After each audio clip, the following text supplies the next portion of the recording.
స్వరాలన్నీ సరిగమ పదని రైలు బండి నడకల్లోని నాట్యం ఉంది, నాట్యంలోని జత్తులన్నీ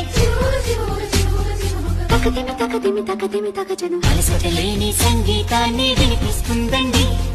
మనుషుల మధ్య దూరాలన్నీ చెరిపిస్తుంది రైలు బండి.